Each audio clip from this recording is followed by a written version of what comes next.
ఇవాళ మనము గుడ్డు ఫ్రై చేసుకున్నాము. అది ఏ విధంగా చూద్దాము. గుడ్డు ఫ్రై ఎలా తయారు చేసుకునే విధానం చూద్దాము. ఈ గుడ్లను 12 గుడ్లు తీసుకున్నాను. 12 గుడ్లను ఒక గిన్నెలోకి వేసుకొని ఉడకబెట్టుకున్నాము. చూడండి, గుడ్లన్నీ ఈ విధంగా తీసుకొని వీటిలోకి వాటర్ వేసుకోవాలి. గుడ్లు మునిగేంత వరకు వాటర్ వేసుకోవాలని. చూడండి, గుడ్లు మునిగేంత వరకు వాటర్ తీసుకొని ఇందులోకి కొద్దిగా కొంచెం ఉప్పును యాడ్ చేయాలి. ఎందుకంటే ఉప్పు వేయడం వల్ల కొంచెం పగిలినవి ఉంటుంది, బయటికి రావు, లోపలే తొందరగా ఉడికిపోతాయి.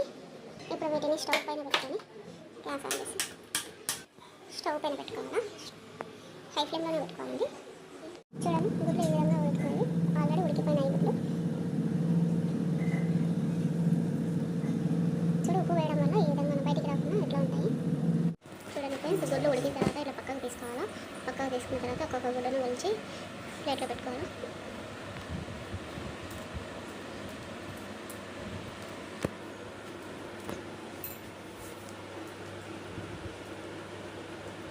మా పిల్లలకి గుడ్లు వలచడం అంటే చాలా ఇష్టం, దాన్ని తినడం కూడా చాలా ఇష్టం మా పిల్లలకైతే. అన్నీ వలుచుకొని ప్లేట్లో పెట్టుకోవాలి.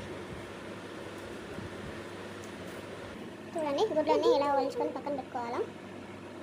అండి, స్టవ్ వెలిగించి గోరం పెట్టుకోవాలి. చూడండి, గోరం వేడైన తర్వాత ఆయిల్ వేసుకోవాలి. చూడండి, ఆయిల్ వేడెక్కిన తర్వాత ముందుగా మనం గుడ్లను ఒలిచి పక్కన పెట్టుకున్నాం కదా, ఆ గుడ్లను ఆయిల్లో వేసేయాలి.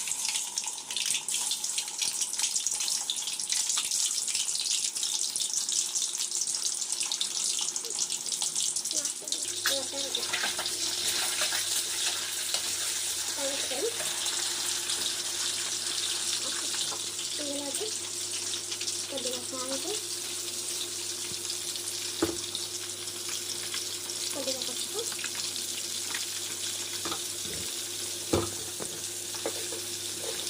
కొద్దిగా కారం వేసి కొంచెం కలుపుకోవాలి. ఇది బాగా ఎర్రగా వేసేటట్టు వేసుకోవాలి.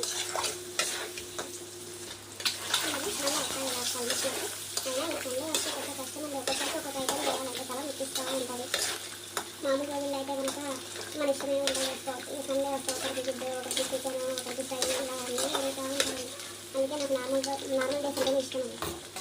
చూడండి, గుడ్లన్నీ ఈ విధంగా బాగా ఎర్ర అయిన తర్వాత మనం ఇందులోకి పప్పుల పొడి యాడ్ చేసుకున్నామండి. చూడండి, పప్పుల పొడి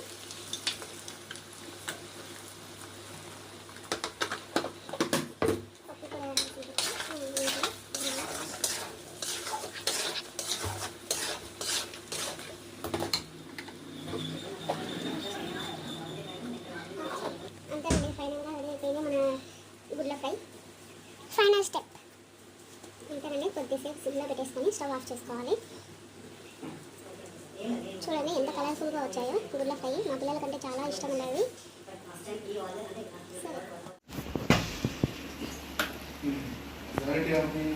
చూడండి, గుడ్ల ఫ్రై అయిపోయింది. మనం ఇప్పుడు స్టవ్ ఆఫ్ చేసుకొని ఇప్పుడు మనము ఇవి గిన్నెలోకి ఉంచుకుందాము.